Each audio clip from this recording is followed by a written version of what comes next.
Matelot, c'est vraiment la porte d'entrée dans le milieu marin. Bonjour, alors je m'appelle Jean-Michel Ornano, je suis formateur maritime à la CPM.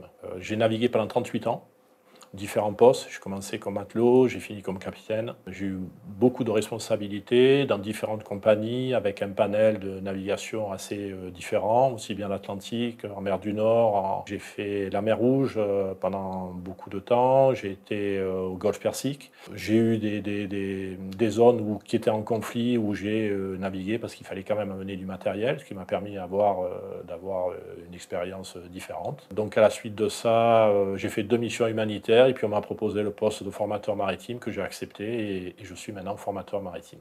Donc l'ACPM, c'est un centre de formation maritime qui est agréé, puisque pour être matelot, tous les certificats sont dans une norme qu'on appelle STCW 2010. Le certificat de matelot, c'est une formation qui va durer 3 mois et demi environ. Dans un premier temps, vous allez faire ce qu'on appelle le CFBS, le certificat de formation à la basse sécurité, dans lequel on va vous apprendre à combattre un incendie, à avoir les gestes de premier secours, à survivre à un naufrage, comment mettre les embarcations de secours à la mer, et quels sont les gestes à faire si vous vous retrouvez malheureusement dans l'eau, et puis comment avoir un maximum de sécurité au niveau du travail à bord du navire. Et je dirais que la première des compétences, c'est avoir envie. C'est l'envie de travailler sur l'eau, c'est envie de travailler en groupe, de travailler en communauté. Il faut être humble devant, je dirais, les conditions météo. Il faut savoir travailler sur effectivement un milieu qui est très petit. Quand vous êtes sur un navire, c'est très petit. Il faut être capable de pouvoir partir plusieurs semaines, plusieurs mois,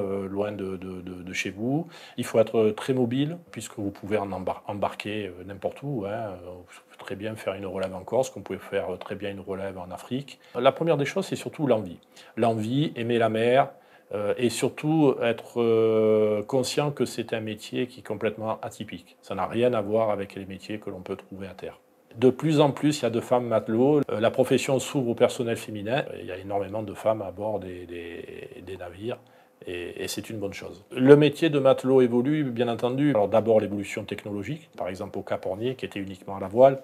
Puis après, on est passé à la vapeur. Puis après, on est passé au combustible, comme au charbon, puis combustible lourd. Puis maintenant, on est au combustible léger. Puis maintenant, de plus en plus, on va aller vers des navires à propulsion GNL, gaz naturel liquéfié. Puis on parle de remettre des petits morceaux de voile sur certains cargos. C'est un métier aussi qui tient énormément compte du milieu naturel, puisqu'on est dessus.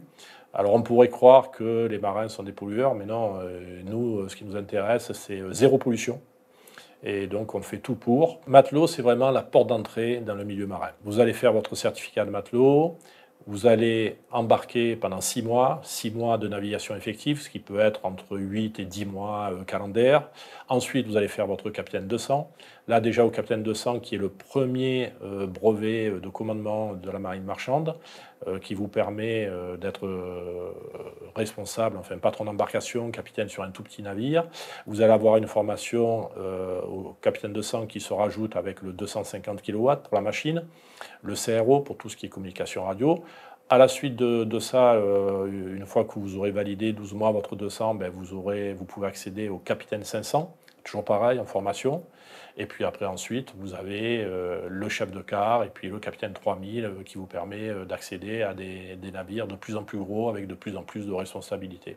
Un conseil à donner, je dirais que si c'était à refaire, je referais le même métier. C'est un métier passionnant. C'est un métier qui vous permet justement d'aller au-delà de l'horizon, d'avoir des pays différents, de voir des cultures différentes, de parler à des gens différents. C'est un métier très enrichissant. C'est un métier qui permet justement d'acquérir de nouvelles compétences. C'est un métier qui vous responsabilise, qui vous permet d'être bien dans votre peau et qui est vraiment très, très épanouissant.